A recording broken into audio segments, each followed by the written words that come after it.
So I wanted to make a little video to show people how to use the online units for Moving Beyond the Page. We really like the online units because, well, they're cheaper, they don't have to be shipped, and it allows my older child to work totally independently.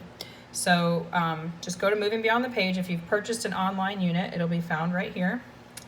So these are the recently used units. We have several in our account here, but I'll show you Esperanza Rising. So when you open it up, let's go to the table of contents here. You'll see the full table of contents. Each unit has a list of reading and materials that you need, student activity pages, reading and question pages, the handy guide to writing and grammar, the summary of skills that you'll learn in the unit, and a review sheet. So I'll click through these briefly for you.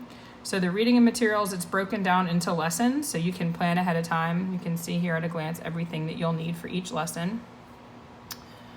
The student activity pages, what I do is I print them all off at the beginning. So this is a 36-page PDF. I just send them all to the printer, and then as I plan for each, lesson, I just kind of staple the packets together and hand them to my child.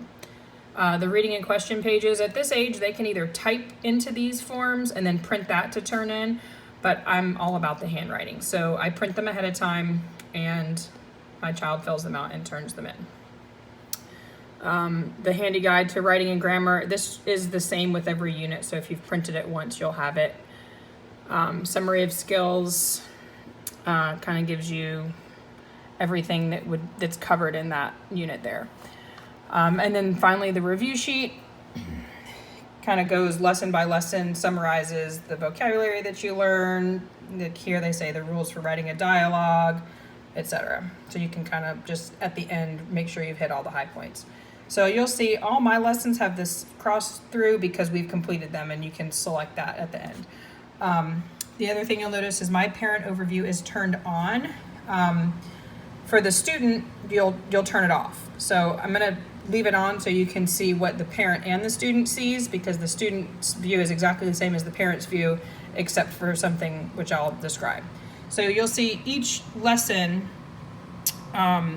is intended to take one day unless otherwise noted. So this lesson, this whole book, 2, 3, 4, 5, 6, 7, 8, 9, 10, 11, 14 days. So 2 weeks for this book. So you'll click on lesson 1, and usually the first lesson is kind of like an overview of the historical significance of the book, background information, things like that.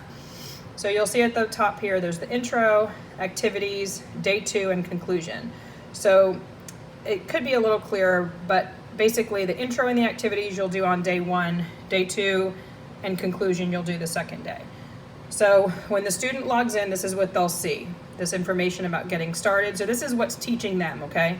So this Esperanza Rising is set during the Great Depression, blah, blah, blah. It'll tell the student what supplies they'll need to gather, basic ideas to think about, things to know. And then this gray box here is what is for the parent view. So if the student's logging in, they won't see this, but this is what you'll see when you log in.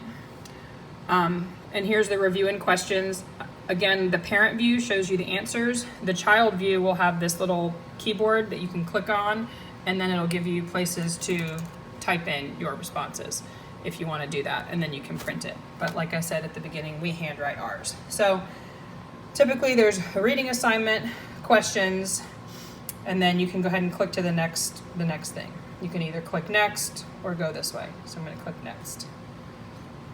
Activity 1, the Great Depression Photo Journal. On the following activity pages, you'll find first-hand accounts of people who lived during the Great Depression. So those sheets were what I printed from the first screen in the table of contents. So I will have handed that to my son in a stapled packet. So he'll know lesson 1, activity 1, he's got the paper that he needs. The other thing I like about the online units is that you can click through the links. You don't have to type them in. So this has him kind of going and looking at these different things online. You can click through the links to see those. If I didn't print all those pages from the beginning, they would be here. So my son could click to these individually and print them this way, but I printed them all ahead of time so he doesn't have to worry about that. And here's activity 2. And then that's it for the first day. Now, I do go through these sometimes and decide maybe I want to omit something. Maybe they think it should take 1 day, but I think it's a lot. Maybe I think it should span over 2. So I go through and kind of look at these beforehand and, make some decisions about what's going to work for us. So here's day 2, more reading and questions, a map activity. This gray part is your answer key. This map was printed ahead of time. I printed it ahead of time. An activity about the Mexican Revolution with some links. And then the last page is a conclusion. And another thing I like is that it gives you these discussion questions in the parent view. I have 5 kids, and sometimes it's hard to actually have a conversation with one of them because of all the others. So sometimes I'll actually copy and paste these questions into a Word document or a Google document, and I'll send them to my son and say, write a brief paragraph, answering, 2 or 3 of these that you like. That's just, personal preference sometimes the way I do it. Then you can click lesson completed, and then it gives you that little, hash through. I did want to try to show you some activities. I don't know if this is one. Some activities have like different options that you can choose, one being a little more challenging than the other. Okay, this is one that has that. So they'll see here, using these dialogue sheets to practice what you've learned, ask your parents which option to select. So this activity has some differentiation involved in it. So the one option is going to be a little easier than the other one. So that's a good way if you're using, a level for more than one student, like if you have 2 kids close in age and you're using the same unit, but one of them works at a little bit of a higher level, you can kind of differentiate the learning that way where they've already done it for you pretty much. So that's kind of the tour of the online units of how that works. I'll go back out to the table of contents and the spelling and vocabulary. We don't use the Moving Beyond the Page spelling. If you click on this, you get to this Learning Gates, which is a separate program within Moving Beyond the Page. We use something totally different for spelling. But the vocabulary, they list off all the vocabulary words for this specific unit here if you just want to pull them from at a glance. So that's how the online units work.